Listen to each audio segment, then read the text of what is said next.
No, comienza tú, dale, comienza tú. Ah, ok.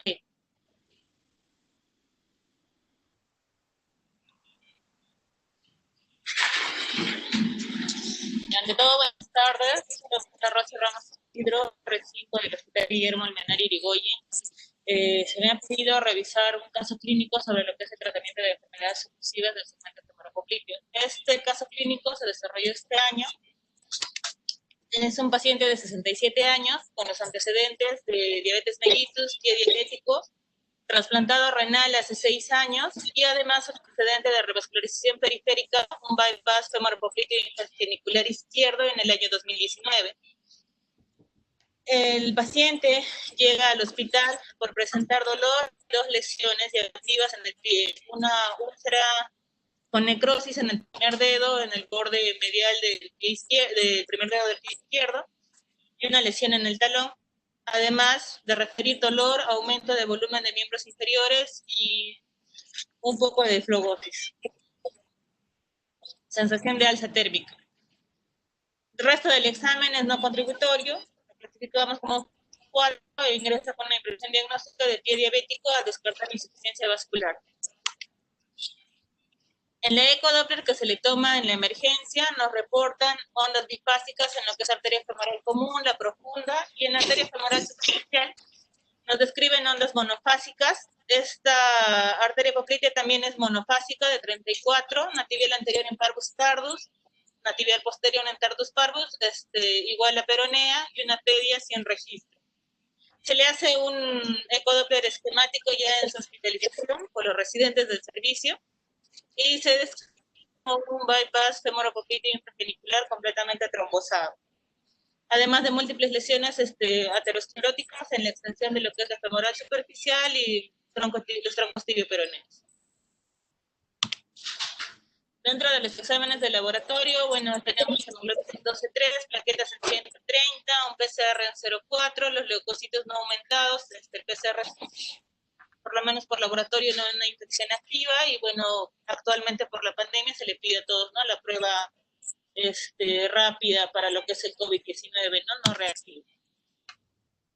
Tiene una tomografía con contraste, con múltiples cortes que nos permite hacer reconstrucciones de una GTM que más o menos nos describe los mismos hallazgos ya visualizados con la ecodoppler realizada.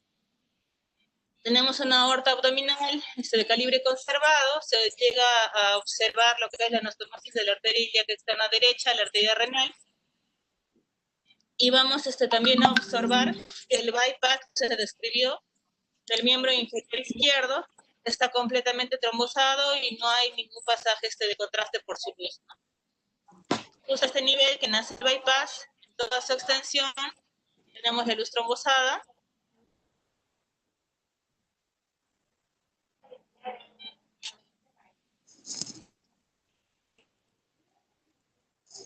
Y bueno, ¿no? Hasta la parte final, que es el bypass, pasando ya el canal de Hartel en la anastomosis. Todo el bypass completamente trombosada, múltiples placas en la extensión de la femoral común. A nivel de lo que decía la arteria poplitea, prácticamente la arteria poplitea a nivel de P2 y P3 desaparece y múltiples lesiones tibio-peroneas. Bueno, esto ya está. Hacemos la reconstrucción del angiotem, donde nos visualiza más o menos lo mismo. Tenemos la arteria femoral superficial con lesiones significativas a nivel de lo que es el canal de Hunter. Y bueno, aquí lo único que prácticamente se permite visualizar es la porción superior de lo que sería la arteria poplitea.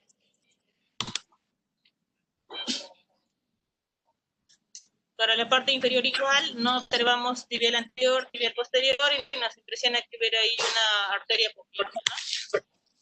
Le hacemos la evaluación Wi-Fi, encontramos para lo que es nuestra clasificación Wi-Fi, el paciente cuenta con un ITB de 0,5,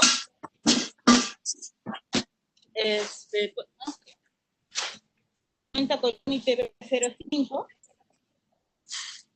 y en cuanto a lo que es la clasificación, lo tenemos como un Wi-Fi 120, clasificándolo en el estadio 2.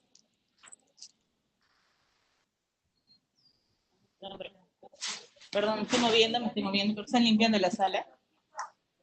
Se decide hacer una arteriografía diagnóstica a este paciente. El día 10 del 7 se le hace una arteriografía.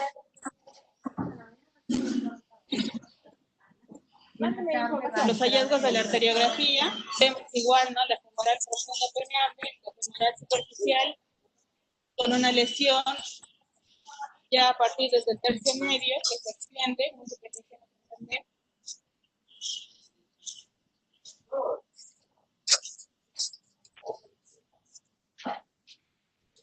seguimos con la arteriografía. Las lesiones a nivel ya de lo que es el canal Hunter.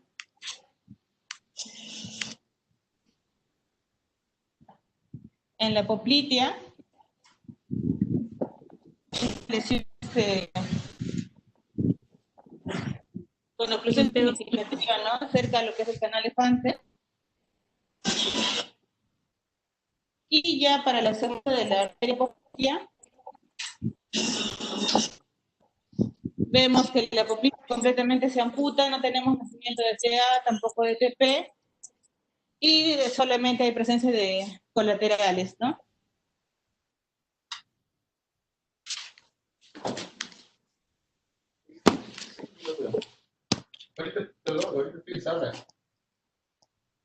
Para la parte final igual vemos una recanalización distal que impresiona que recanalizara parte de la TA y la TP en la porción distal.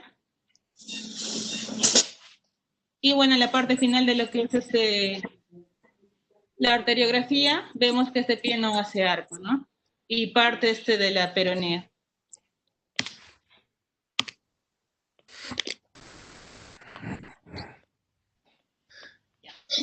Entonces, hacemos la reconstrucción angiográfica y lo vamos a clasificar con lo que es el sistema GLASS para lo que son las lesiones de arteria femoral, del segmento femoropopliteo y de lo que es el segmento infrapopliteo. Lo reconstruimos de esta manera y por las lesiones halladas tenemos esta lesión del segmento femoropopliteo que compromete todo el tronco tibio peroneo, prácticamente la poplitea se amputa a partir de P2 para abajo, clasificándolo en el estadio 4. Y el segmento infrapopliteo tiene lesiones difusas estenosis mayor del 2/3 del total del vaso, que recanaliza todavía en el tercio distal. Clasificándolo como un grado de lo que es el femoropopliteo en 4 y el infrapopliteo en 4, un estadio 3. Para lo que es la vía o la ruta de la intención del tratamiento endovascular que se le iba a ofrecer a este paciente, planteamos, ¿no?, la permeabilización de lo que es la arteria femoral superficial, la arteria poplitea y en este caso la arteria peronea. En la discusión del caso clínico ya hacemos la evaluación con lo que es el Wi-Fi y el GLASS, teniendo un Wi-Fi 2 y un GLASS estadio 3. El tratamiento, bueno, es indeterminado, ¿no? Podría ser un tratamiento endovascular o podría ser un tratamiento abierto. Este paciente ya tenía el antecedente de un bypass femoropopliteo y tenía una cicatriz bastante extensa porque la herida operatoria se infectó en ese entonces, por lo cual se decide hacer el tratamiento endovascular. Ahí nomás, un ratito, Rosy. Sheila, ¿qué opinas del caso? ¿Qué opinas? Tenemos un paciente que tiene una oclusión total de la poplitea prácticamente, no tiene tronco tibio peroneo, pinta distalmente una tibial anterior. ¿Cómo abordarías tú este caso? Bueno, buenas tardes. Bueno, este es un casito complejo porque sabemos que las lesiones popliteas son las que más problemas nos traen para la recanalización isocorriente, ¿no? Por el alto riesgo de disección que existe y el componente cálcico, ¿no?, que tiene esta lesión. Es por eso que también el paciente fue sometido previamente a un bypass, imagino, ¿no? Ahora, la lesión que tiene proximal en el canal de Hunter es una lesión corta, tratable, fácil de angioplastía, ¿no? Ahora, ¿qué el riesgo es la recanalización isocorriente? Yo en primera intención plantearía una recanalización isocorriente y en caso que hubiera un fracaso o una alta probabilidad de disección durante la recanalización, un tratamiento retrógrado, ¿no? Una punción retrógrada transpedal para tratar de ingresar por el lado opuesto de la placa, no el lado cálcico. A nivel de tibial anterior. Por tibial anterior. Así es.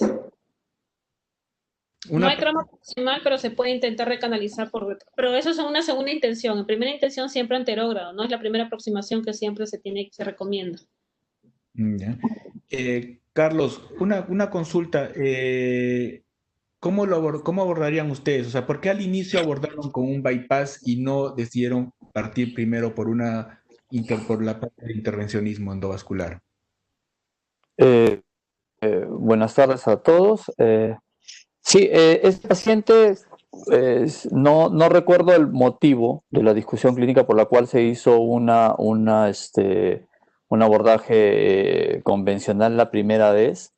Eh, no sería raro que haya sido un tema de, por un lado, de tratar de evitarle el uso de contraste a un paciente que estaba trasplantado y con una función renal adecuada, pero de todas maneras por precaución, básicamente. Y lo otro, que no suele acontecer, pues probablemente alguna limitante de tipo logístico en el momento en el que se evaluó la primera vez, ¿no?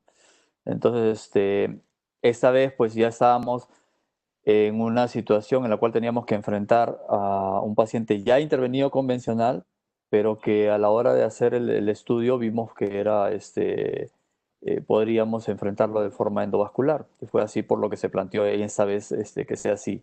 Y un punto más por el cual ni siquiera se trató de evitar la vía convencional nuevamente, una reoperación, fue porque en la primera vez en el bypass, ese paciente tuvo una muy mala evolución de la cicatriz infragenicular, que incluso tuvo que ser manejada por cirugía plástica con injerto. Entonces, intentar la parte quirúrgica convencional en esa zona iba a ser bastante complejo. Entonces, decidimos intentarlo de esa forma y el planteamiento es, como lo ha descrito Sheila, es planteamos intentar primero anterógrado.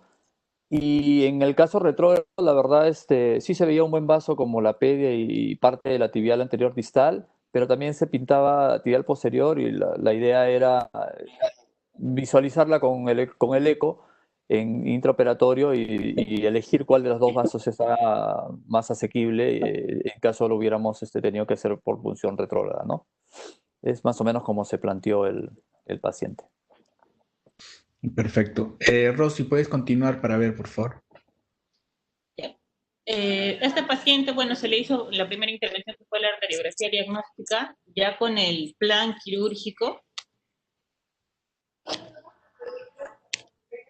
Se procedió a hacer la angioplastía de la arteria femoral superficial, la arteria poplitea y, bueno, en este caso la arteria peronea. Se hizo angioplastía a nivel de lo que es el tercio distal, canal de Hunter, tercio medio, se balonó con balones nanocross de Medtronic de 5 por 120. Ese es el control post-angioplastía.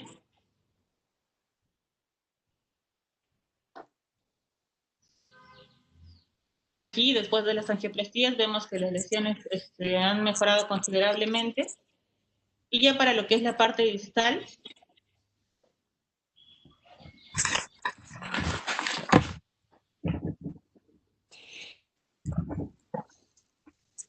¿ya?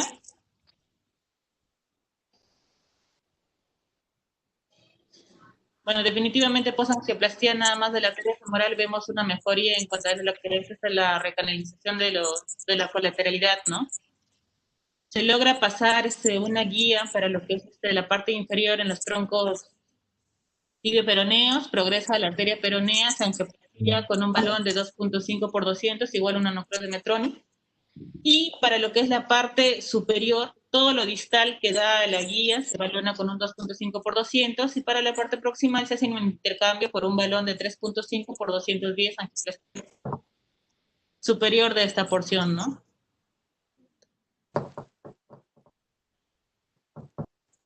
Y este es el control que nos queda, ¿no? La peronea abierta, que le da recanalización tanto a la TP, la TA, que tiene mayor flujo por la misma colateralidad, a pesar de que se abre directamente la TA, y mejor llenado a nivel distal.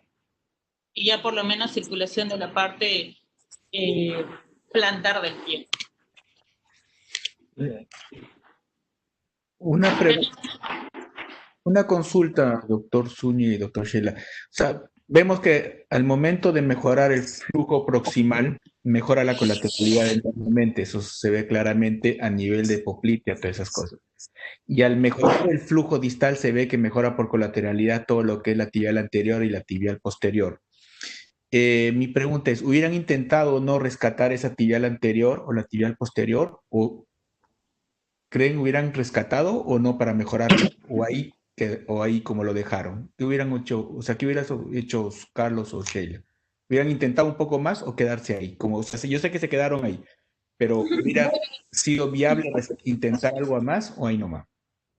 Bueno, partiendo del principio que mientras más vasos infrageniculares recanalicemos la curación de la herida va a ser mejor, ¿no? Es decir, la patente secundaria es mejor. Bueno, sí, ¿no? A veces tenemos limitaciones de tiempo o de equipo en el hospital, entonces se Claro. comprende que a veces no podemos, pero sí, ¿no? En teoría nosotros deberíamos tratar al menos de hacer 2 vasos con flujo directo, ¿no? Allí la arteria que para mí sería la más recomendable de tratar de intervenir sería la tibial posterior, porque primero que no, como no le da flujo directo, sino que se ha recanalizado por colaterales de la peronea, en el caso que la disequemos o condicionemos una complicación por el procedimiento retrógrado, ya no malograríamos nuestro trabajo previo, ¿no? Es decir, el arco que se ha recuperado, ¿no? Simplemente recuperaríamos el flujo posterior para darle más flujo distal al arco, ¿no? Entonces, Nosotros pensamos que escogiendo por lo menos uno de los 3 vasos que le llegue y que le dé circulación al pie y le mejore la irrigación, podría ir bien. Creo que acá también hay que tener en cuenta la evaluación de las lesiones que tenía. Eran unas lesiones de una gangrena seca muy pequeñas, uno en talón y otro en el primer dedo. No estaban comprometidas en forma importante y pensamos que por el momento esa era la idea, lograr una mejor irrigación, habiendo abierto sobre todo el segmento popliteo y tibio peroneo. Probablemente si hubiéramos querido intentar hacer más, hubiéramos tenido que hacerlo sí, con la tibial posterior, intentar incluso desde arriba, pero tratar de proteger lo que ya habíamos logrado, más que todo creo yo, con la peronea. Creo que en la última diapositiva, que creo que ya la adelantó, si no, no se ve, pero recuperó flujo pulsátil en pedia, porque recuperó pulsopedio. Entonces, creímos por conveniente limitarlo ahí y ver la evolución, de dejarlo con doble antiagregación, que es lo que habitualmente dejamos los pacientes que hacemos angioplastía, y ver cómo evoluciona. Eh, no contamos, o sea, de forma rutinaria con balones medicados, que probablemente hubiera sido lo ideal a la luz de las evidencias que van apareciendo, aunque por cierto estamos tratando ahora de ordenarnos en el servicio y tratar de seguir las recomendaciones de la guía global última. Por eso es que usamos el GLASS y por eso es que la presentación ha descrito bien la categorización. Y si vemos esas guías, básicamente están basadas en angioplastía sin balón medicado, porque está basado en evidencias puras, y lo que hay hasta ahora es básicamente evidencia con angioplastía con balón sin droga.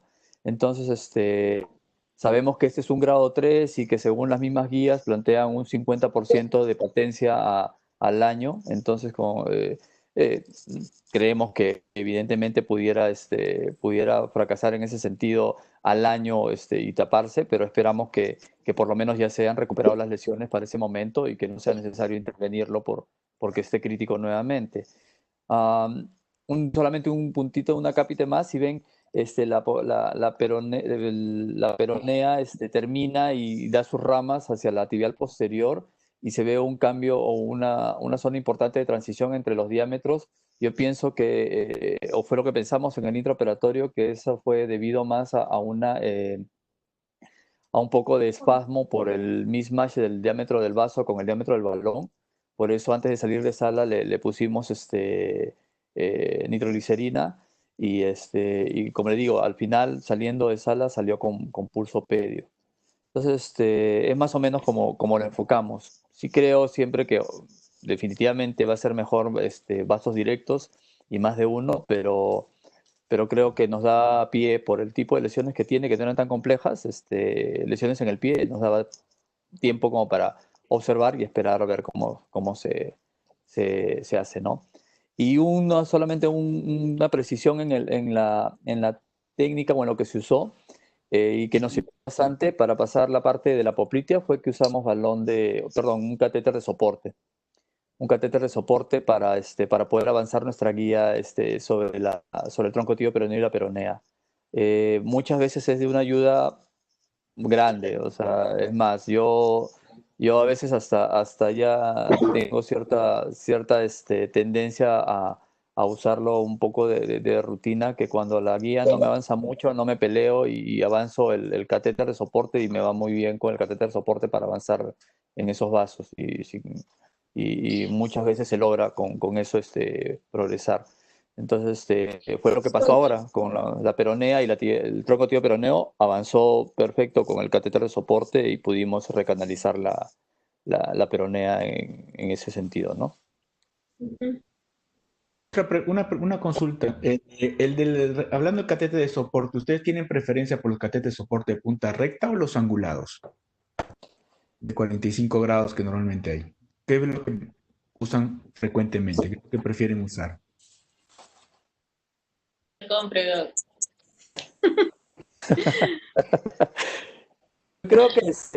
Yo creo que el de punta recta es útil. El de punta angulada sirve o es útil cuando se llega o bien al ingreso, si uno va a ingresar desde la poplitea o del tronco pío peroneo para las ramas, o bien cuando uno está llegando al pie y tiene que lograr dirigirse a alguna otra rama, como por ejemplo cuando queremos entrar a la pedia y a la rama al arco, ¿no? Pero básicamente la de punta recta no, yo creo que es la que con más frecuencia usamos. En nuestra técnica lo que hacemos es, en el 90% de las veces avanzamos con la 0.35, que suele ser una RPC, incluso hasta entrar al nacimiento de la rama tibial. Entonces, pasamos ya la curva del nacimiento, por lo tanto no necesitamos mucha angulación en el catéter de soporte para dirigir la 0.14, sino lo necesitamos más bien recto para tener un mejor empuje en dirección recta hacia el pie. Entonces, en conclusión, yo creo que el de punta recta nos es bastante útil, ¿no? Ujú. Otra consulta.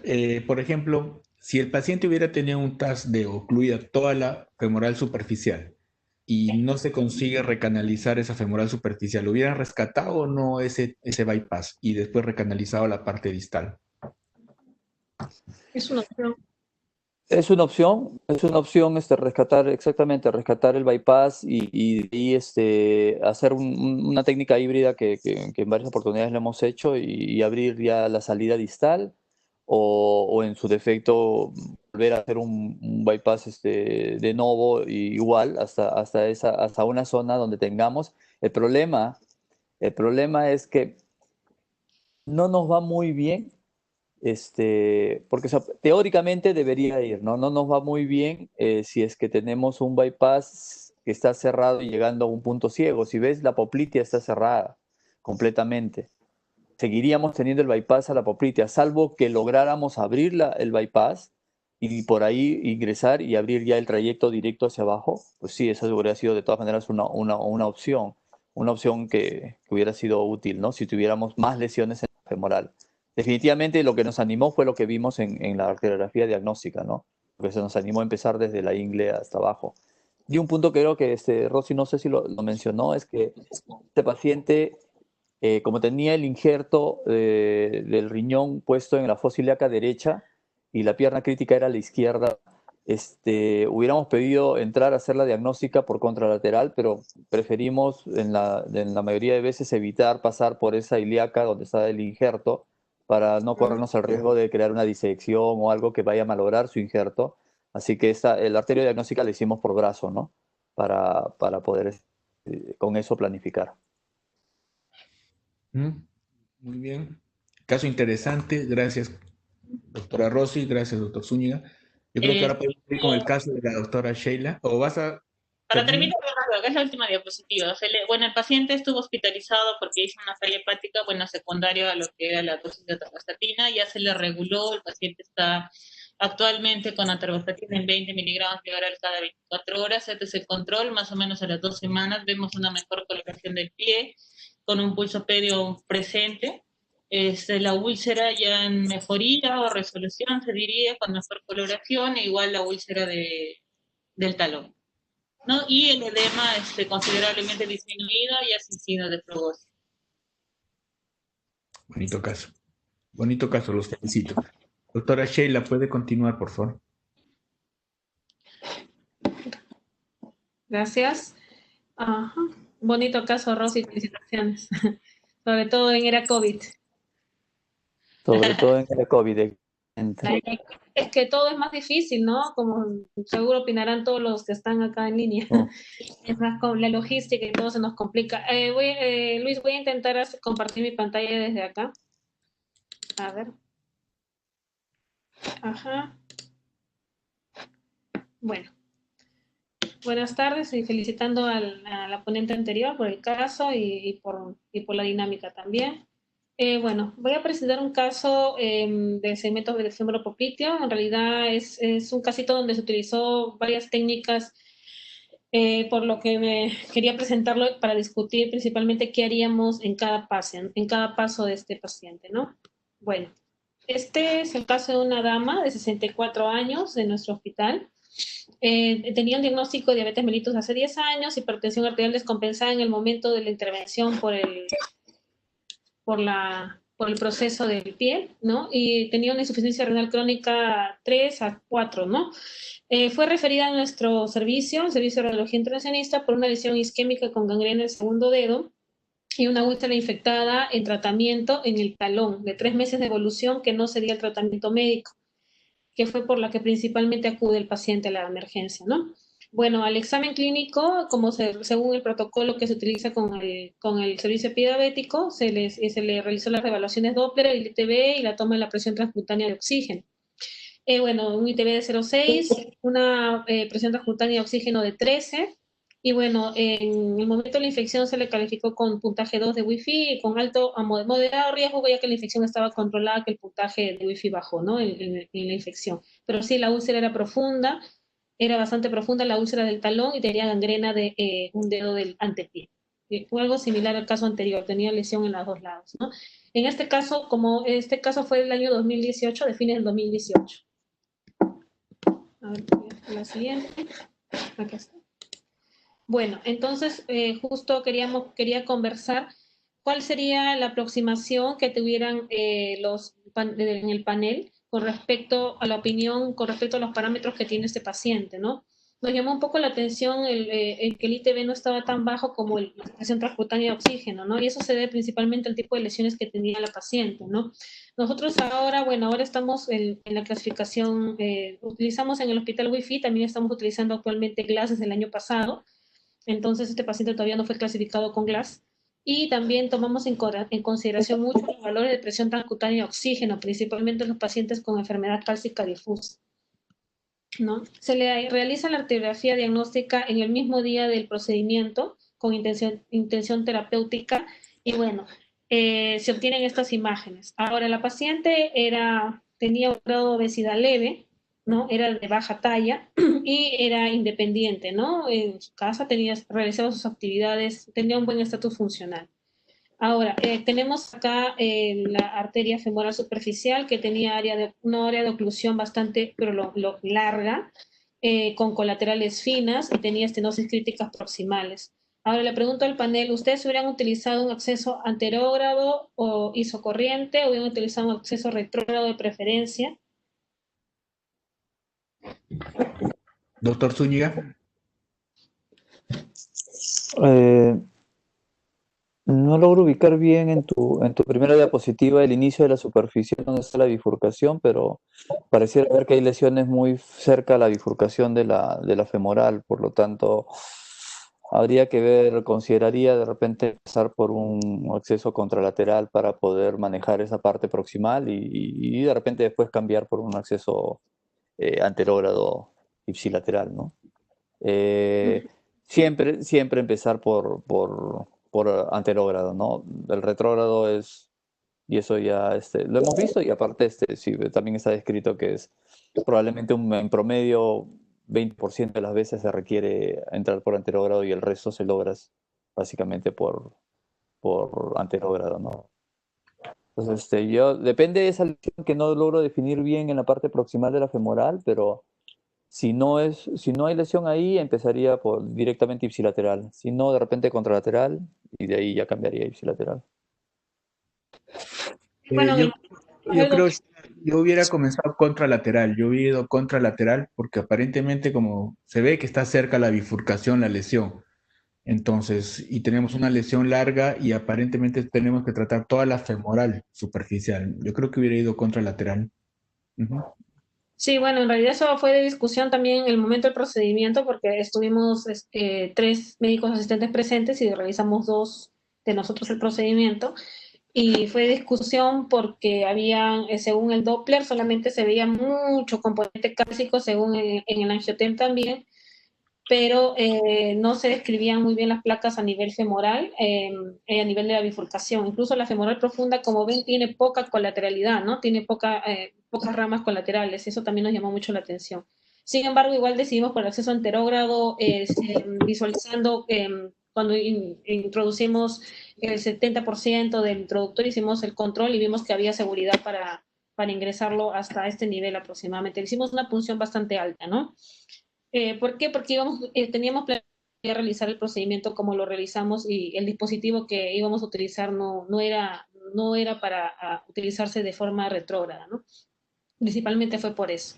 Bueno, entonces tenemos un severo compromiso de la arteria femoral superficial y en menor proporción de la poplitea, con algunas estenosis hasta el 50%, y distalmente vemos que hay también un compromiso difuso de la arteria tibial anterior con oclusión distal, con lateralidad distal, y tenemos un compromiso total oclusivo del tronco tibio peroneo, sus ramos, con finas colaterales solamente que aportan a la región dorsal.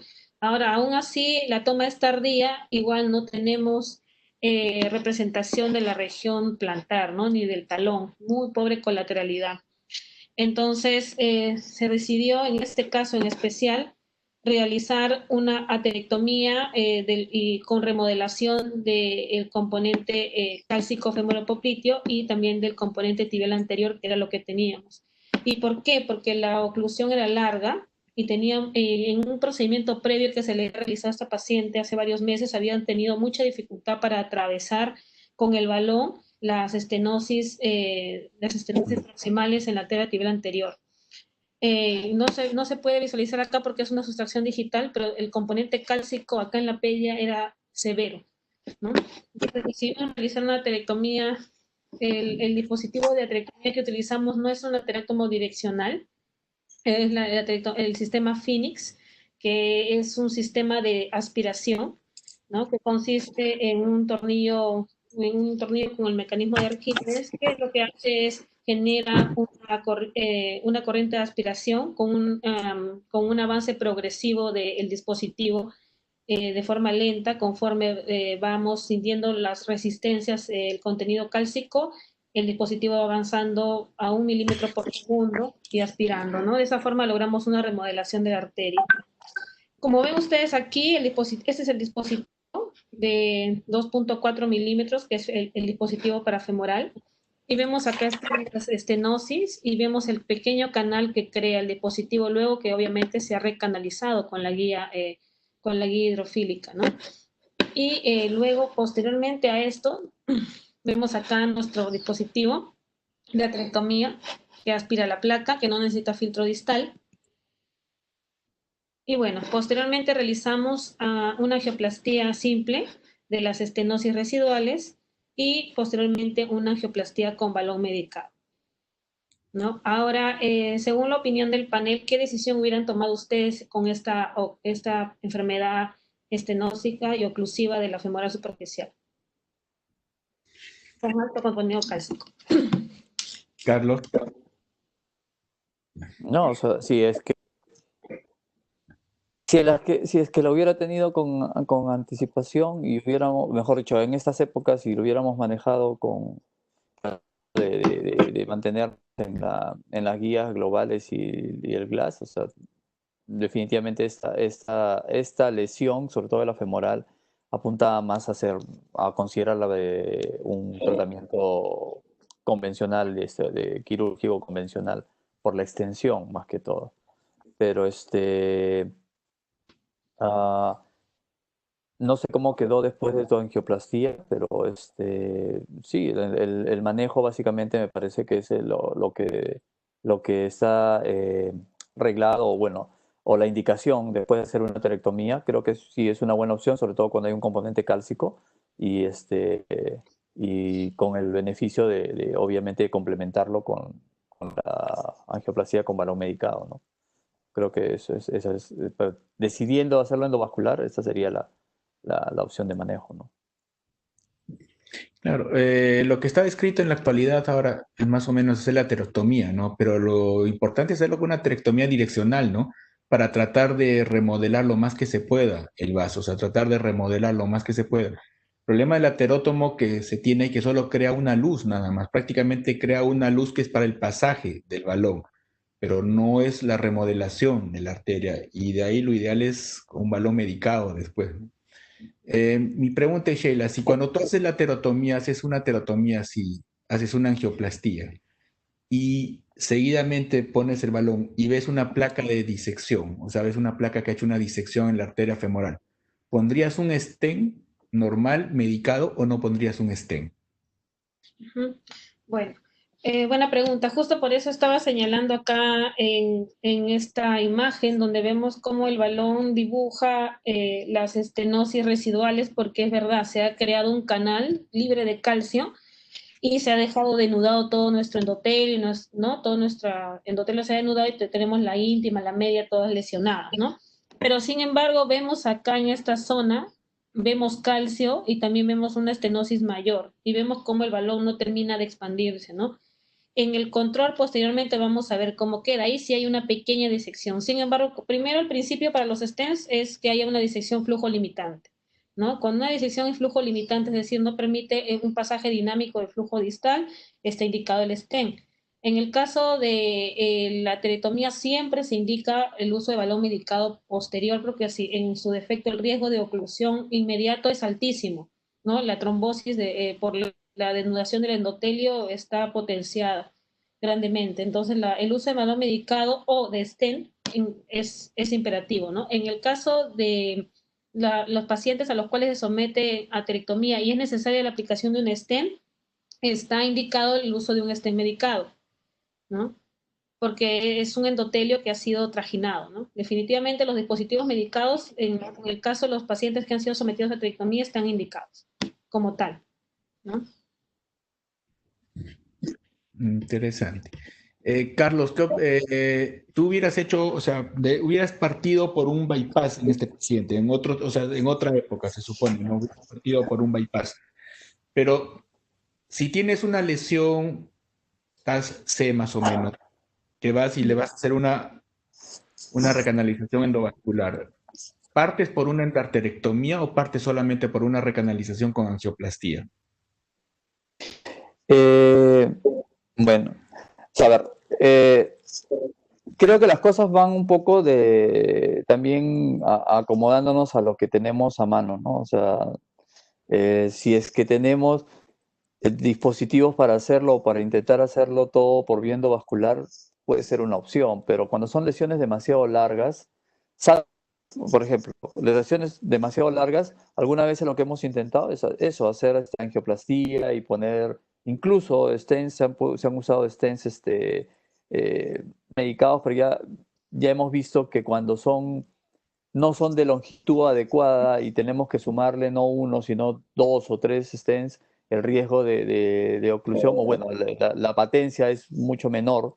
Entonces, cuando son reacciones demasiado largas, por eso es que preferimos hacer el bypass y tratar de solucionar eso. Lo que hemos estado manejando, y cosa curiosa en todo caso, es que hemos tenido posibilidades o de manejar más logística para hacer recanalizaciones y manejo de infrapatelares. Entonces, lo que hemos hecho cantidad de veces es manejo híbrido, hacer bypasses a poplitea, puede ser primera o tercera porción, y si fuera necesario, hacer recanalizaciones distales, ¿no? Hacer manejos híbridos. Pero sí, la ateroctomía es una opción, pero como lo mencionó Sheila, es una opción de preparación del vaso para ofrecerle otra técnica, otra tecnología más, que es el balón con droga. Eh, lo que tenemos es por ahí algún caso, no creo si uno o dos casos que hemos manejado, no en el hospital, sino en la práctica privada, que no hemos contado por algún motivo con algún stent medicado, y lo que hemos hecho es balonar con balón medicado y poner un stent no medicado. Y hemos hecho el seguimiento del paciente y nos ha tenido una buena patencia. O sea, como si el acoplar ambas tecnologías hicieran las veces de, entre comillas, de un stent medicado. Porque usamos angioplastia con balón simple, una angioplastia con balón medicado, y de repente por presencia de disecciones o algo, hemos colocado, o por la zona en la que estaba, hemos colocado stent sin medicación, y nos ha mantenido una patencia adecuada. Entonces, pero bueno, una cosa es hacerlo con todos los materiales, y otra cosa es cuando no tenemos todo a la mano, pues, ¿no? También tenemos unos casos con la doctora Sheila que justo también hemos combinado así, balón medicado y después le hemos puesto stent no medicado, justamente porque a veces no se cuenta con todo. Bueno, doctora, puede continuar. Sí, claro, bueno, justo esa pregunta se la hemos planteado numerosas veces a los expertos allá en Link, en Click, ¿no? Y bueno, en realidad no, como no hay evidencia del tratamiento de colocar un stent perdón, un balón medicado y luego el stent, el nivel de recomendación dice que si uno coloque stent y ya no coloque ese balón medicado, ¿no? Pero cuando es paciente de uno, ahí es otra cosa. Bueno, entonces, en relación a esta aproximación, hay una publicación del doctor Thomas Seller, que como sabemos es el investigador más importante en terapias de drogas, de dispositivos drogados, de John Hopkins. Y bueno, se refiere al uso de DCBs, o sea, de balones cubiertos con droga, en pacientes que han sido sometidos a tirectomía. Y en realidad dice que la evidencia no tiene mucho sustento en las lesiones de TAS B. Sin embargo, ¿qué nos dice este estudio? ¿No? Que las lesiones cálcicas que tienen una extensión mayor de 10 centímetros se identifican predictores positivos para el uso de un balón drogado adicional al tratamiento por aterectomía, ¿no? Y mencionan en este artículo que si la estenosis residual es menor del 30%, el porcentaje de patencia el primer año es mayor al 80%, entre 83 y 86%. Si la estenosis residual es de entre 30 a 50%, baja a 76%, y si es mayor al 50% puede llegar hasta 62, 63%. Entonces, depende de nuestro resultado, en realidad, ¿no? La patencia según los estudios. Ahora vemos acá en nuestro paciente, bueno, acá está la foto de la aterectomía que se realizó en la región del tronco tibial anterior, ¿no? Mejoramos la luz y luego realizamos una angioplastia con balón simple, con el dispositivo Affinex de 1.8 milímetros, que es para debajo de la rodilla. ¿No? Realizamos una angioplastia de expansión del balón, ¿no? Sin embargo, a pesar de que vemos de que hubo un avance de la guía y hubo un avance del dispositivo, el dispositivo, para serles sincero, así era terectomo, no pasó de la región del metatarsiano. El componente cálcico era extremadamente duro. No avanzó más allá y nos quedamos más o menos a la altura de la epífisis proximal de metatarsiano. Y bueno, realizamos un balonamiento hasta donde pudimos. Y bueno, acá vemos el resultado, ¿no? Este es el segmento femoropopliteo, y vemos que en la zona donde hacía mención yo a esa impronta sobre el balón, vemos ahí la pequeña disección, ¿no? Con una estenosis residual que, bueno, calculando sería pues más o menos de el 40%, 30-40%, y vemos una muy buena remodelación del resto del vaso, ¿no? Un muy buen calibre, parece que no fuera el mismo vaso, ¿no? Que era una laminar, ¿no? Y distalmente vemos que si bien no avanzamos, porque si ustedes ven acá sobre el hueso también hay otro hueso, esa es la arteria, vemos que hay una recuperación de las colaterales en la región dorsal que llegan incluso al antepié, y la colateralidad hacia el territorio peroneo ya con vasos colaterales finos hacia el territorio plantar, ¿no? que luego de colocar el vasodilatador, es verdad, mejoró, ¿no? En el control. Entonces tenemos una mejoría del flujo proximal hacia el pie, ¿no? Sin embargo, en estos pacientes con alto componente cálcico, la evidencia nos dice que el pronóstico de patencia primaria es pobre, no tanto por la patencia del vaso, sino porque la microvasculatura, como están viendo aquí, no da un buen runoff, lo que llamamos runoff nosotros, o flujo distal, ¿no? No nos permite un lecho adecuado para que el flujo llegue, ¿no? Y muchas veces sucede trombosis de las colaterales. Entonces, el tratamiento de adyuvancia con médico es muy importante. El tratamiento con doble antiagregación prolongado, en el caso de la trictomía lo recomendamos hasta 6 meses, es crítico, ¿no? Bueno, en la evolución de este paciente no hubieron complicaciones por el procedimiento en sí, es decir, por la punción alta que realizamos. La presión transcutánea de oxígeno mejoró significativamente a las 48 horas, hasta 56, lo cual nos sorprendió porque las colaterales eran finas, sobre todo en el talón.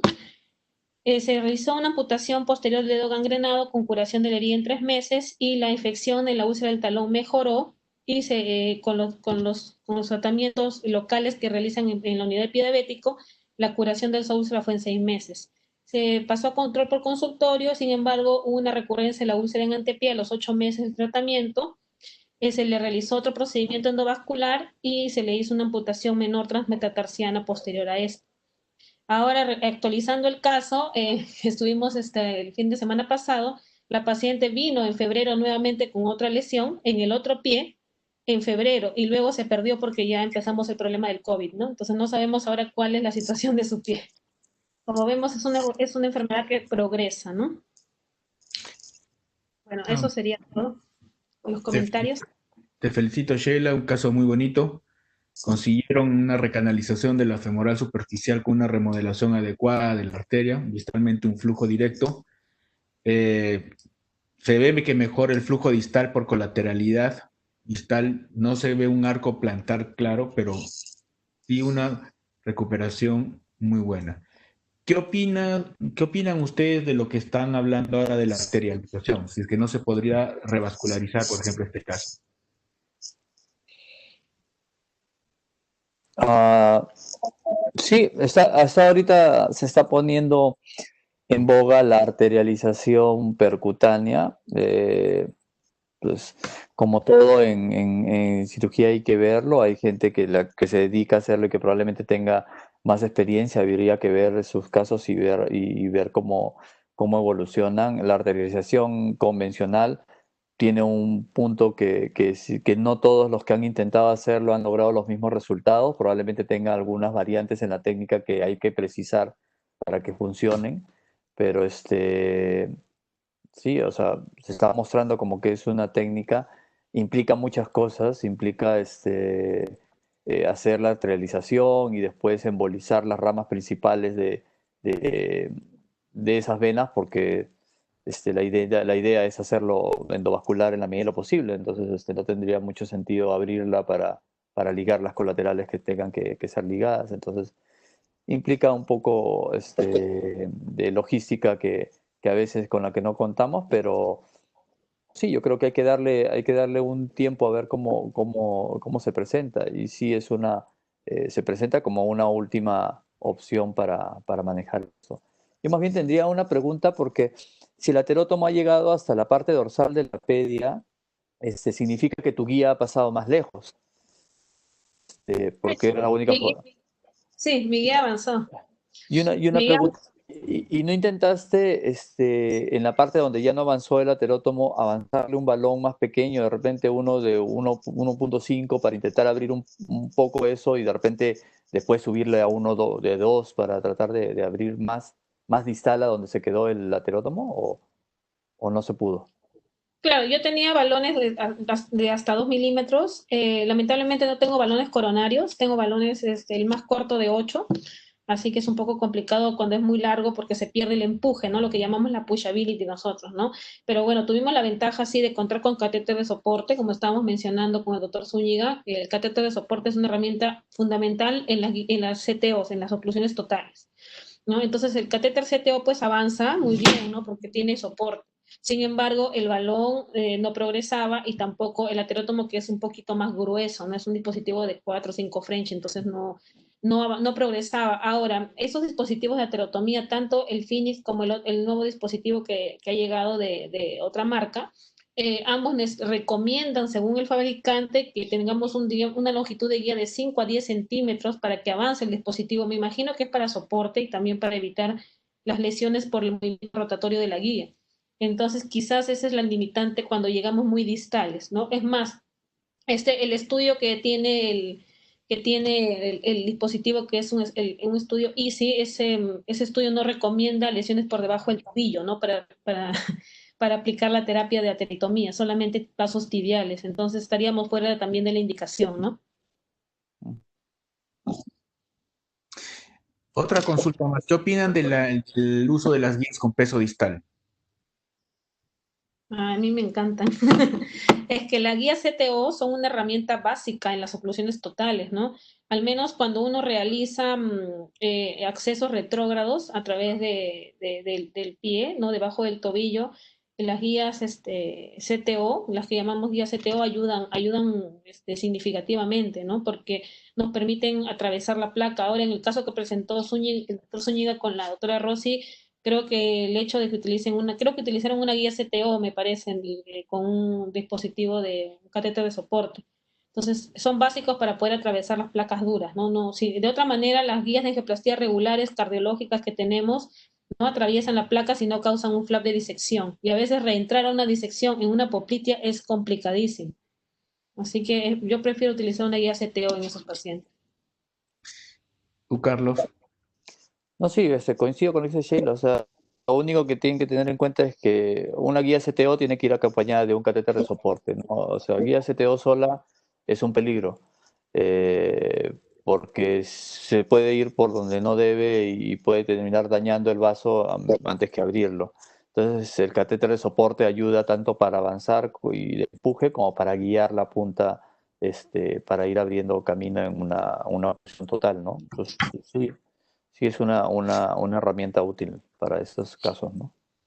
Y Ahora, algunas guías, doctora, algunas ahora, guías- dígame. no, te escucho, después ya pregunto. No, solamente era una cosita que quería mencionar con respecto a las guías CTO, era la hidrofilicidad. Las guías CTO no son hidrofílicas, entonces hay que tener mucho cuidado cuando se manejan también, cuando uno hace el control con contraste por el catéter y luego quiere colocar la guía CTO, a veces se pega. Entonces es importante siempre que esté hidratada, ¿no? Que ingrese hidratada no porque sea hidrofílica, sino para que nos lave un poco el contraste en el lumen del catéter cuando lo utilicemos. Algunos incluso van a sentir cuando la usan como que se pega en el balón, ¿no? Si ustedes hacen el intercambio del catéter de soporte y luego colocan el balón, van a sentir como que se ha pegado la guía y en realidad es porque falta hidratar el lumen del balón que a veces está con contraste, ¿no? Entonces eso hay que tener mucho cuidado también. Qué buen aporte, de verdad. El peso distal de las guías, ¿cómo escogen? Hay algunas guías que tienen distinto gramaje. ¿Cuál es cómo escogen eso? Bueno, yo escojo el 18, usualmente el mínimo, ¿no? Rara vez he necesitado más, ¿no? No he utilizado las que tienen más de 18 gramos. Pero Yo sí. igual nunca he visto o sea, que he visto necesario usar de mayor gramaje. Perfecto. Sheila, ¿podemos pasar al otro caso, por favor? Sí, ahí está, le voy a decir que se conecta el doctor. Está acá en línea. A ver. Ya estamos Si listos. alguien de los participantes tienen alguna pregunta, podrían escribiendo por el chat, por favor.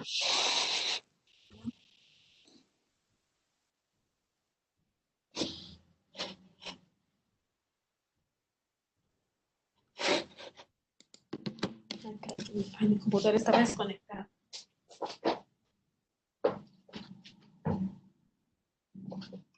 Ahí está el doctor compartiendo su pantalla.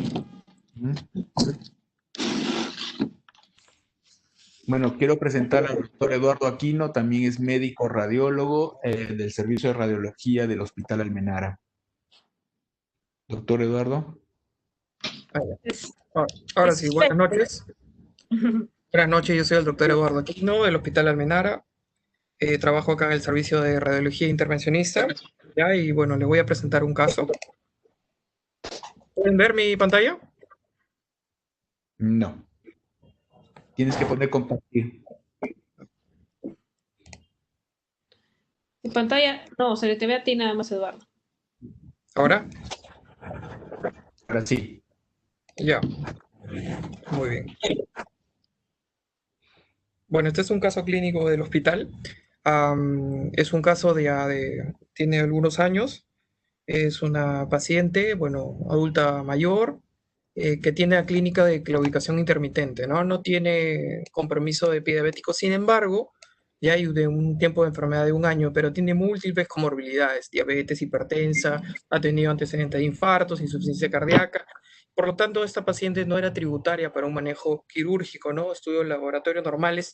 La historia clínica no, en este caso no tenía, no, todavía no estaba virtualizada, no teníamos el acceso a las historias virtuales, entonces era una historia en físico que no había mucho acceso a este contenido, ¿no?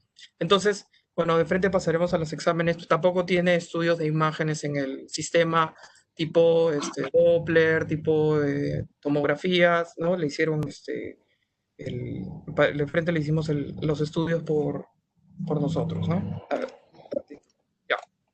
Entonces vemos acá, evidentemente se le hace un acceso contralateral derecho, ¿no? Tenía el compromiso del lado izquierdo, y vemos aquí unas zonas de estenosis a nivel de la femoral común, y vemos el puntero, ¿no? ¿Se ve el puntero? Sí. Sí, Ya, sí. a nivel de la femoral común, y vemos acá esta femoral profunda, ¿no? Una oclusión total a nivel del ostium, ya que en este caso no se ve, ya después disociamos la imagen para poder ver la femoral superficial, pero vemos una oclusión total a nivel del ostium con la femoral profunda que suple el territorio a este nivel, y por último se recanaliza a nivel del tercio distal de la femoral superficial, y ya a nivel del que es más evidente a nivel del P1, P2, y ya bueno, no tiene tanto compromiso con algunas zonas de placas cálcicas excéntricas que vemos a ese nivel. Entonces, acá tenemos el contexto de una paciente que evidentemente no entraría en un contexto para una revascularización endovascular. Sin embargo, por las múltiples comorbilidades que tiene, no tuvo otra chance esta paciente para poder, que tenía que recibir este tratamiento, ¿no? Porque evidentemente tenía la incapacidad por la clínica que les menciono. Ya. Como veo acá, acá en la imagen podemos observar, bueno, más o menos la distancia que tenía la zona de la oclusión total, ¿no? Desde el ostium de la arteria, del nacimiento de la arteria femoral superficial, hasta la recanalización que existe a través de la revascularización a través de la arteria femoral profunda, ¿no? En esta imagen de acá de la derecha observamos aquí, ¿no? El ostium de la arteria de la femoral superficial, ¿no? Y por acá es que se intenta hacer la recanalización, ¿no? Lo que intentamos hacer es, hacemos un acceso subintimal, ¿no? A través de todo el trayecto, ¿no? Con una guía hidrofílica, y a nivel de la luz que vemos acá, que ya lo vemos en fases más tardías. No quise poner videos porque obviamente se entrecortan por muchas veces el tema de la conexión, y además estoy en el hospital y a veces el internet no funciona, pero en la imagen podemos observar que acá a este nivel, en el tercio medio y a casi tercio distal, existe la repermeabilización del vaso, o sea, ya existe la patencia del vaso, y es donde ingresa otra vez la guía, ¿no? Después realizamos una plastía con balón, ¿no? Un balón más o menos de 6 milímetros por 20 centímetros en dos tiempos, ¿no? Tanto en el territorio distal como en un territorio más proximal, ¿no? Que queda también con un compromiso de la arteria femoral común. Sin embargo, en el control post de la plastía, la angioplastía, observamos, ven, esta disección espiralada, ¿no? Que podemos observarla acá, ¿no? Que tiene todo el trayecto del acceso subintimal, ¿no? Que pudimos observar. Por lo tanto, nosotros decidimos Eduardo, colocarle... Sí, un momento. ya. Una pregunta, Sheila. ¿En este caso le hubieras hecho aterotomía o no le hubieras hecho aterotomía después de tu recanalización? Bueno, en este caso, Si el hubieran paciente, encontrado con el escleroto. no tenía un componente cálcico grande en la parte proximal, porque como vieron el pico, ¿no? Donde se veía el piquito del ostium, era la zona para recanalizar. El problema fue de que la arteria parece que estaba ocluida de forma crónica y de todas maneras parte del trayecto buena parte del trayecto se nos fue subintimal, y eso ya no solo se asocia al componente cálcico, sino se asocia también al TAS de la lesión, ¿no? O sea, se nos dice que si la lesión a partir de TAS C, el porcentaje de pacientes a los cuales se somete a recanalización y que va a tener una recanalización subintimal es casi más del 60%, ¿no? Entonces, definitivamente hubo una disección, ¿no? Ahora, la disección es flujo limitante o no, eso es justo lo que estábamos discutiendo con Eduardo cuando vimos el caso, ¿no? Vemos acá el paciente aparte tenía una estenosis femoral común, ¿no? Y ahora, como vamos a ver, también tuvimos limitaciones de material, no teníamos balón drogado, así que vamos a ver, ahí va a continuar con el caso, Eduardo. Carlos, ¿qué opinas? ¿Hubieras hecho igualito angioplastía o por las comorbilidades hubieras partido por la cirugía? No, yo hubiera intentado hacer una recanalización por abajo. Ah, el doctor Zúñiga, sí. Sí. No, veo ahí la lesión a la que hace referencia de la femoral común. De repente lo que hubiera intentado hacer es, en forma convencional, hacer una aterectomía, una endarterectomía en esa femoral común, y durante el procedimiento intentar hacer el resto por vía endovascular. Como que algunas veces ya lo hemos hecho, ¿no? Eso sí, también está demostrado que la endarterectomía es un procedimiento corto, fácil y de buena durabilidad en arterias como la femoral común. Entonces, yo creo que de repente es como lo hubiera planteado. Y con respecto a la aterectomía, ya el solo hecho de que mencione, Sheila, de que el pasaje de la guía se vio que era subintimal, contraindica hacerle una aterectomía, porque el riesgo de ruptura de la arteria es alto, ¿no? Entonces yo creo que hubiera procedido como lo han hecho, no solamente la angioplastía. Perfecto. Eduardo, ¿puedes continuar, por favor? Ya, perfecto. Bueno, entonces, en vista de que teníamos esta disección espiralada, post-angioplastía de todo el trayecto de la femoral superficial y parte también del femoral común, como vimos en la arteriografía inicial, lo que decidimos fue colocarle un stent drogado, un Silver PTX en todo el trayecto, en este caso, de la femoral superficial, ¿no? Con este overlapping de aproximadamente 1 centímetro, 80 milímetros. Y acá vemos, y por último, a nivel de la femoral común, hicimos la dilatación con un balón de un poco más de calibre, ¿no? Y bueno, nos quedó así. O sea, mi pregunta ahora, Sheila, es, ¿el stent lo forras toda la femoral superficial o solamente forras la parte más proximal donde estás viendo que hay mayor compromiso o toda la parte de la disección espiralada que tienes? Solamente en la zona de la disección o estenosis flujo limitante, ¿no?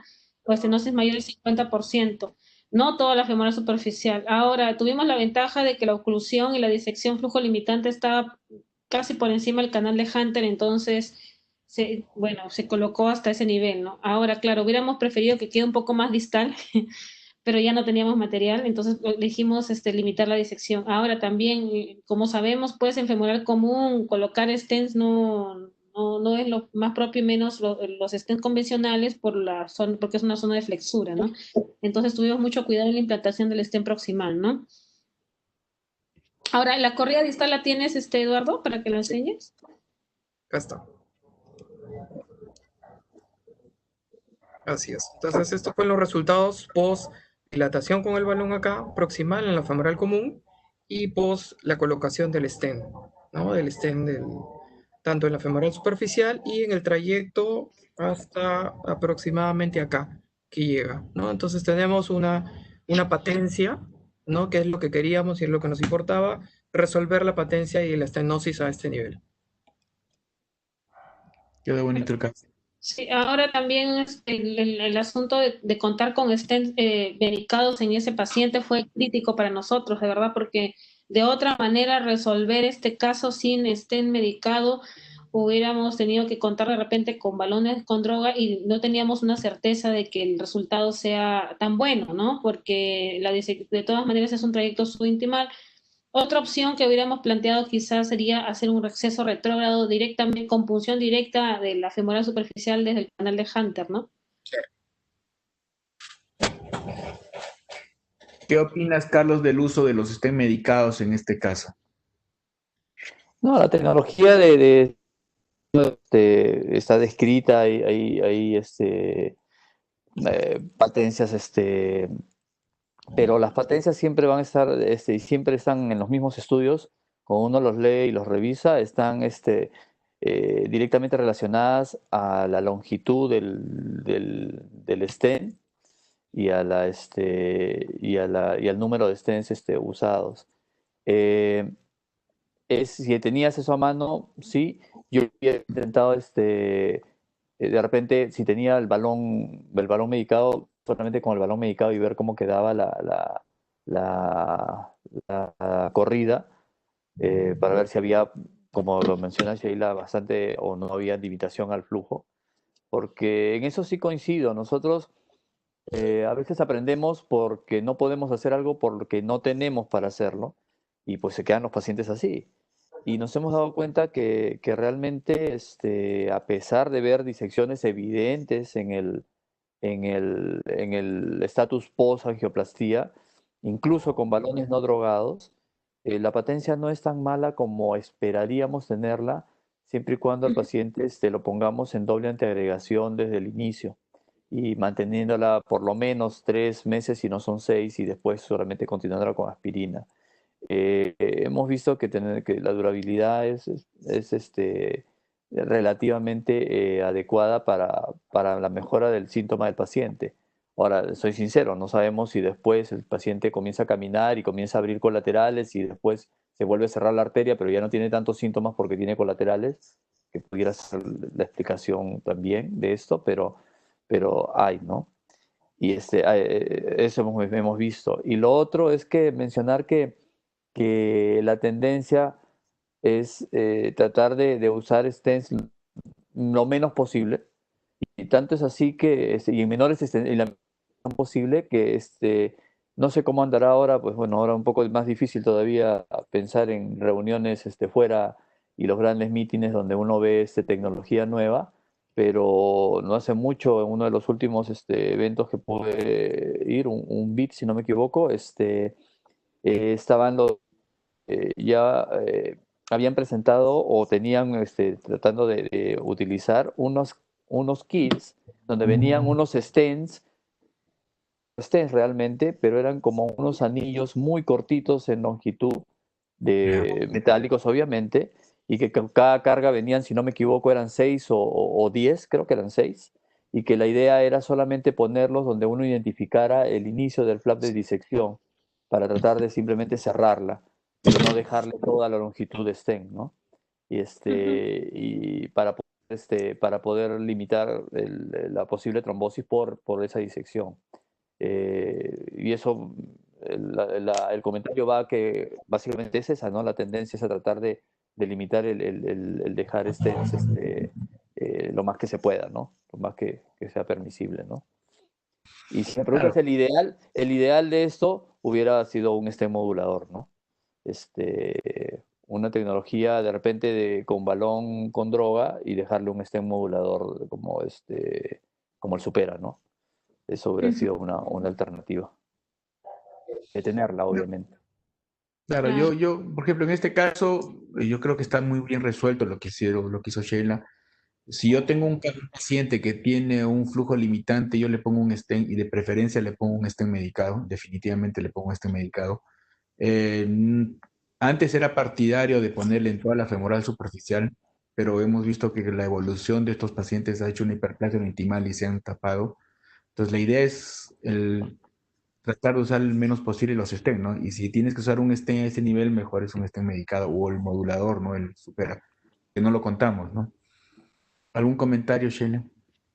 Bueno, sí, con respecto a lo que mencionaba el doctor de los TAPS, sí, pues es una solución que se ha planteado para la charla que siempre, a la que siempre vamos, ¿no? To stand or not to stand, en estas disecciones tan largas. Y bueno, el temor que teníamos era la evidencia clínica inicial que nos decía que cuando uno trataba enfermedades del segmento femoropopliteo y la oclusión era más, la clínica de la oclusión era más aguda que cuando pacientes con debajo de la rodilla, ¿no? Y eso es lo que se tenía mucho temor, pero con la tecnología de los DCBs eso ha mejorado significativamente, ¿no? Y vemos que las estenosis o las reclusiones son progresivas y nos dan tiempo a la colateralidad, ¿no? Entonces sí, pues poner menos metal de lo posible, ¿no?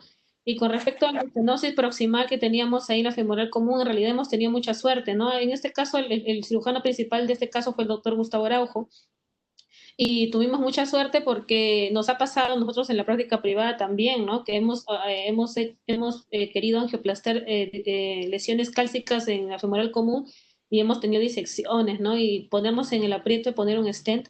Por eso sí, siempre la opción de tener, de trabajar en equipo multidisciplinario con el cirujano endovascular que puede hacer una endarterectomía es valioso, ¿no? Ahora, una consulta. Si tienes un paciente de alta comorbilidad que no puede ser operado por vía convencional, lo operas. Por ejemplo, este caso, operas, le pones el stent y de acá a 6 meses se tapa el stent o 7 meses una hiperplasia. Intentan recanalizarlo de nuevo con 100. ¿Le ponen otro stent o qué harían? Bueno, la evidencia dice que las estenosis intrastent se pueden tratar con aterectomía, pero no con aterectomía direccional. El dispositivo ya recomendado con más alto nivel de evidencia es la aterectomía con láser, pues no, pero nosotros no contamos con esa tecnología aquí. Entonces, tenemos los dos dispositivos de aterectomía aspirativa, que son el Phoenix y el nuevo que han traído hace poco al Perú. Bueno, con esos dos dispositivos podemos trabajar estenosis y oclusiones intrastent, ¿no? Para remodelar y luego tratarlo con balón simple o balón drogado, ¿no? Entonces, se puede hacer un intento endovascular y más ahora en la era COVID, ¿no? Donde no hay, la opción quirúrgica se desestima.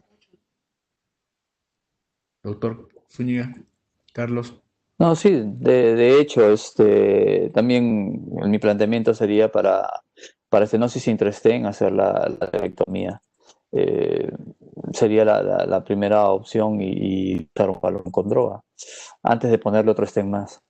Eh, y sí, pues, y coincido completamente con lo que dice Sheila y más en las épocas COVID, que ya está más que sugerido y planteado que mientras pueda ser lo menos invasivo posible es la mejor alternativa, ¿no? En estos pacientes. Perfecto. No sé si alguien más tiene alguna pregunta. No hay ninguna pregunta, creo, en el chat. Bueno, yo creo que las ¿Tienes presentaciones. más información, Eduardo, que presentar ahí? A ver, sí, bueno, quería para terminar, Ujú. una pequeña revisión de la literatura con respecto a la utilización del Silver PTX, A ver, ¿no? dale. Es unos pequeños ensayos clínicos. Bueno, acá demuestran la patencia, sobre todo en las lesiones C y D, ¿no? Hasta un 86, un 76%, ¿no? A un año. Y estos son dos estudios, ¿no? En TASC C y D, en donde demuestran ellos, ¿no? Unos resultados que pueden ser iguales al bypass quirúrgico. Bueno, la duración del procedimiento y la patencia primaria. Entonces son estudios randomizados, un estudio en donde comparan ambos procedimientos, tanto con el stent medicado y el proceso quirúrgico. ¿Cuál es la evaluación quirúrgica? Bueno, la evaluación del flujo a través de bypass, si está cerrado o abierto, y la ausencia de estenosis significativa. Entonces, los criterios de inclusión, bueno, que tengan la clínica respectiva, una estenosis de la lesión, y por último, que tenga que ser mínimo, bueno, tenga que tener mínimo 15 centímetros de diámetro, de longitud, perdón. Y la exclusión, bueno, que tenga un tratamiento previo, tenga algún procedimiento a 30 días y la amputación, ¿no? A ver, ya, entonces dentro de los resultados que demostraron es que el Silver PTX demostró una patencia primaria a 12 meses del 76%, a diferencia del 66% del bypass. La necesidad de retratamiento igual fue superior en un 85% a diferencia del bypass que tenía un 73%. Ya, las complicaciones a 30 días, en los primeros 30 días fue superior también, ¿no? Libre de complicaciones en el Silver PTX. Y concluyen en este estudio que el Silver PTX está demostrando una patencia primaria excepcional, dando tensiones largas y complejas, ¿no? Que es el caso que estamos viendo, que es el que hemos tratado. Por lo tanto, estos son resultados preliminares en los cuales propondrían a este tipo de tratamientos en contraposición al tratamiento quirúrgico que ya está recomendado y es, en este caso, el de las guías. Muy bien. Gracias. Claro. Carlos, ¿algún comentario? Eh, eh, sí es cierto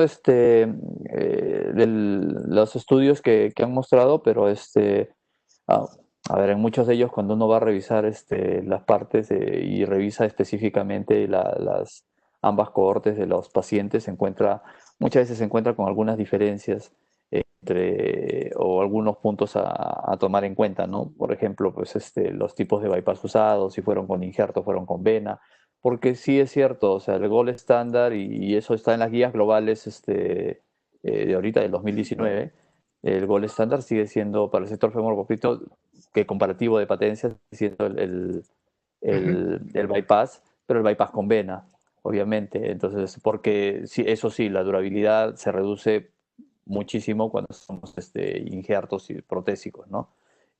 Pero sí, es cierto que nos da una patencia comprobada que es definitivamente el stent con droga, nos da una patencia comprobada mucho mayor que un stent simple.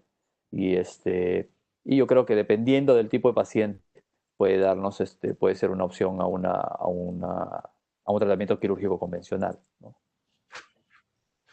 Sheila. Claro, bueno, y la ventaja siempre del manejo endovascular va a ser que siempre se va a poder hacer otro tratamiento endovascular y siempre va a dar opción después si fracasamos a la cirugía, ¿no? A veces cuando el paciente ya ha sido trajinado con la cirugía es un poco más complicado, ¿no? Y también el problema de las comorbilidades, ¿no? Siempre nos va a llevar a echarnos más el tratamiento endovascular, ¿no? Un comentario ahí con eso, Sheila. En el Basil 1, que es, que es un estudio, ahí una de las conclusiones son más bien que la patencia de un bypass se reduce en forma importante cuando es un bypass de segunda intención. O sea, cuando se intentó primero endo y después se terminó en bypass, la durabilidad de ese bypass es menor que la durabilidad de un bypass hecho de novo, o sea, de primera intención. A ver, cuando hemos entrado a pacientes que han sido previamente tratados en forma endovascular, lo que es más que evidente es toda la reacción inflamatoria por fuera, incluso por fuera del vaso. Nosotros cuando disecamos las arterias nos hemos dado cuenta cómo nos cuesta disecar una arteria que ya ha sido previamente manejada en forma endovascular. ¿Y qué decir si tiene un stent? Porque se genera una reacción inflamatoria importante alrededor de. Entonces, es probablemente condiciones de la menor patencia de un bypass si es que uno no escoge. Como corolario, de repente, es tener en cuenta que si se va a hacer un bypass después de haber hecho una terapia endovascular, es tratar de usar puntos de inicio y de llegada lo bastante separados del margen donde se hizo el tratamiento endovascular, ¿no? Para tener unas paredes más adecuadas y tratar de mantener pues una patencia adecuada del bypass.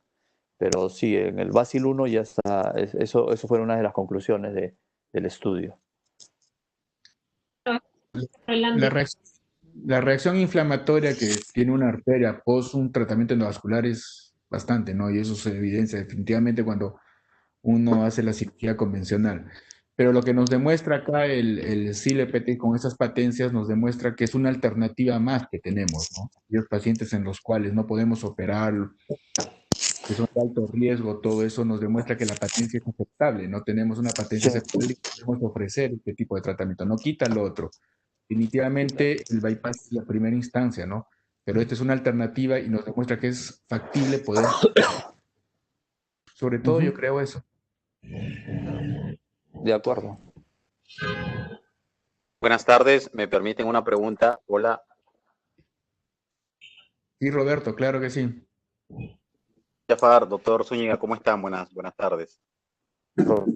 Sí, ¿qué tal? Mi pregunta era, primero, cuando tenemos una lesión en el sector femoropopliteo y estamos para poner un stent, hemos planificado la colocación de un stent, ¿cuándo sobredimensionan el stent después de la lesión? O sea, proximal y distal. Esa es la primera pregunta, para no llegar y exagerar en el stent o no quedarme tan corto y evitar las lesiones que inician justamente cuando uno sobredimensiona el stent o se queda corto. ¿Cuál es el tamaño ahí que más o menos manejan en su experiencia?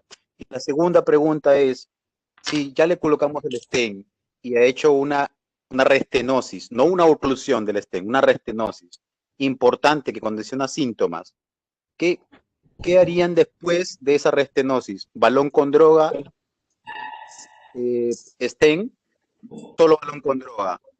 ¿O tienen otra alternativa frente a esa obstrucción? Gracias, Roberto. Doctora Sheila. Bueno, en relación a la primera pregunta, el dimensionamiento del stent es 1 milímetro en cuanto a diámetro y en cuanto a longitud. Tratamos de llegar al margen superior, máximo 1 o 2 milímetros por encima de la lesión, no más allá porque sabemos que se va a generar una reacción medio intimal en los márgenes de implantación del stent y no nos conviene que comprometamos arteria sana, ¿no? Es decir, donde no hay estenosis significativa. ¿No? Ahora, en referencia a la segunda pregunta, era ¿qué era? Si hay una restenosis dentro del stent. Bueno, sobre estenosis intrastent, bueno, es angioplastía y angioplastía con balón con droga, ¿no? Es estenosis, obviamente, no es oclusión, ¿no? Para que no mejore la patencia, ¿no? Ahora estamos hablando solamente de un stent no drogado o drogado, igual si pasa más de 6 meses, pues obviamente se comporta como un no drogado también, ¿no? Carlos. Yo la verdad que habitualmente prefiero darle tas con tas al stent, o sea, si la arteria es de 6, poner uno de 6, porque sí, tratar de no generar mayores fuerzas radiales, porque eso yo creo que genera más todavía justamente crecimiento neointimal en los bordes del stent y obviamente el daño, ¿no? Entonces, y bueno, y con los extremos sí coincido, ¿no? Lo menos posible, lo mínimo posible de arteria sana con un stent, ¿no? Y para la restenosis, completamente de acuerdo, balón drogado como una primera opción, ¿no? Sin dejar otro stent. Yo creo que lo importante para hacer una angioplastía es el balón que uno escoge al inicio también, ¿no? El diámetro del balón que vas a escoger, o sea, no sobredimensionar mucho tu balón inicial de tu primera angioplastía que vas a hacer, o sea, mantener si una arteria es de 5 hasta 5, exagerando 1 milímetro a más, pero tratar de mantener, como dice Carlos, el diámetro de la arteria y no sobredimensionar, porque si tú sobredimensionas mucho con el balón, sí vas a crear las disecciones, todo eso cuando haces una angioplastía, ¿no? Y la longitud, si estás con TAS, o sea, no tratar de ir más allá porque la hiperplasia va a ser mayor. Eh, para una restenosis, ¿qué opinan ustedes usar los balones de chocolate, aquellos chocolate? Hay un balón chocolate y después un balón con droga o solamente un balón normal y un balón con droga. ¿Qué opinan ustedes? Bueno, en el caso del framing balloons, que se llaman así el chocolate y el otro balón que no me acuerdo de Boston, que no lo tenemos aquí. El framing balloon lo que hace es genera unos cortes en la complejo medio intimal que permiten el mejor acceso de la droga. Entonces, es utilizar el framing balloon más un DCB, ¿no? Siempre, ¿no? Es como generar una pequeña terectomía, ¿no? Nos permite que se amplíe mejor la arteria cuando está con placa cálcica o placa dura y luego colocar el balón drogado, ¿no? Pero Intresten usarían ese balón y después un balón con droga o no. Porque tú sabes que no se va a hacer una hiperplasia, ¿no? Lo que más vamos a tener es una hiperplasia intimal. Entonces, ¿se usarían ese balón o no? Es que si tenemos una estenosis con una placa dura y nosotros nos damos cuenta, ¿no? A veces colocamos el balón normal, el balón no drogado y expandimos y continúa, hay una red un recoil del estenosis, incluso viendo el stent, a veces el framing balloon nos ayuda a remodelar esa placa, ¿no? ¿Tú, Carlos? Sí, bueno, pero o sea, la mayoría de veces Intresten es básicamente hiperplasia neointimal, entonces no le veo mucho sentido en usar un sistema de cutting balloons para tratar La idea del cutting balloon es tratar de, bueno, uno de romper si es que si hubieran placas cálcicas, y lo otro es ampliar la superficie de contacto con la droga para que penetre más hacia la media, que es o sea, bueno, lo que podría ser denominarse la capa subintimal, que es el objetivo de la droga para disminuir el crecimiento, pero en una estenosis intraestén mayormente es una hiperplasia intimal, yo creo que es suficiente con un balón simple drogado, ¿no? Perfecto. También estoy de acuerdo. ¿Algún comentario más? Bueno, para comentar también sobre el asunto del diámetro del stent, ¿no? Ahora, lo que conversamos a veces en las mesas era cuál es el diámetro real de la arteria, ¿no? Porque a veces nosotros cuando recuperamos nuestra luz o cuando vemos la arteria, si podemos medirla en un angiotem, ¿no? En diámetro transverso, es mucho, a veces el diámetro real de la arteria es diferente al diámetro de la luz que recuperamos a veces, ¿no? Por eso es que ahí tenemos nuestros promedios, nosotros por lo general en nuestra población las femorales superficiales son entre 5 a 6 milímetros más o menos. No sé si el doctor Zúñiga también estará de acuerdo, ¿no? Sí, Es de raro que acuerdo. encontremos una femoral de 8, ¿no? Raro. Sí, no, de acuerdo. O sea, sí, es más o menos para una femoral es entre 5 y 6, para una poplitea entre 4 o 3,5 y de ahí para abajo son 3,5,3, 2,5, ¿no? Pero sí, es más o menos el promedio, ¿no? Y es así como también lo consideramos para trabajar. También estoy de acuerdo en esos diámetros. Y cuando trabajan distalmente en la pedia, La pedia tratamos de usar dos, ya si vas metiéndote hacia el arco, 1,5, pero la pedia hasta el tercio medio, yo creo que con 2 y de ahí ya va subiendo 2,5, 3 proximal, ¿no? Eh, Me has hecho acordar ahorita que yo no sabía, pero para eso sirven estos balones que hay cónicos. Son muy útiles para manejar este tipo de plastillas de vasos tibiales porque se acomodan mejor justamente a eso, a los diámetros variables de las arterias tibiales, ¿no? Sí, en efecto, ¿no? Y a mí me ha pasado, y bueno, nos ha pasado también en casos en vivo, que nos metemos con un balón de 2, ¿no? Y la colateral se rompe, ¿no? Por la que se trata de recanalizar un arco por colateralidad, ¿no? No por la arteria primaria, ¿no? Entonces, sí, pues un 2 hasta 2,5 a la pedia proximal y a la pedia distal 2 o 1,5, sí, porque se rompe el vaso, es verdad. Más de 2, ya cuando sobrepasamos el metatarsiano para irnos a la perforante, mucho riesgo de ruptura, ¿no? Incluso si lo podemos hacer con catéter de soporte solamente mejor, ¿no? Y luego ya hacemos el angioplastía, ¿no? Sí, pues, ¿no? Imagino que el doctor llega a hacer lo mismo. Ujú. Sí, sí, eso, y lo otro es lo otro que ves es mucha espasmo. Cuando le das a la arteria con balones muy grandes, se te espasman con facilidad. Y de ahí uno termina en la duda, pucha, ¿se me tapó o todo es espasmo y quedas como si no tuvieras nada?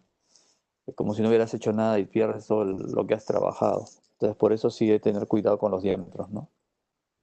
¿ustedes recomiendan usar el vasodilatador antes de angioplastar o solamente si ven un espasmo?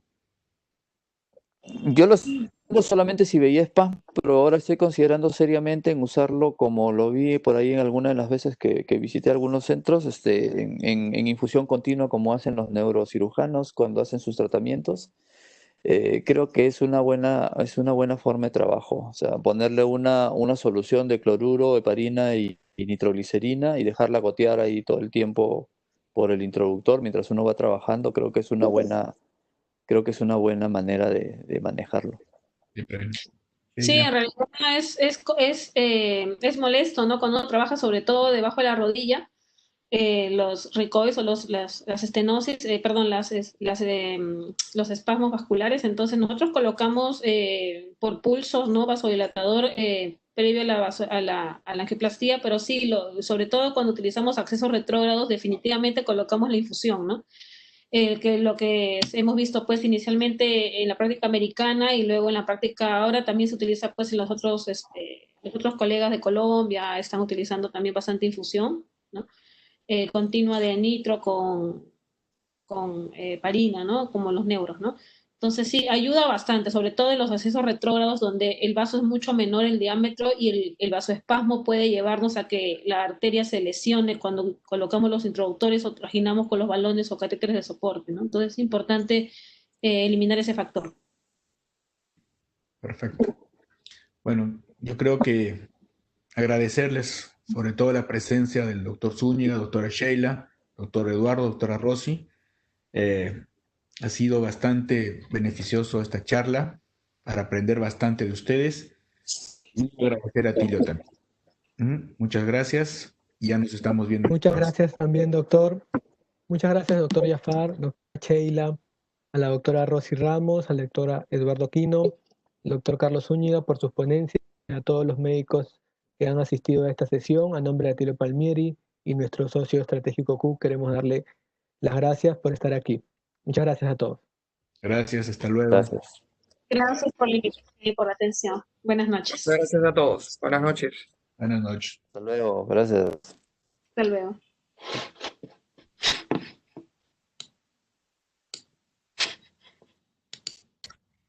El doctor está en su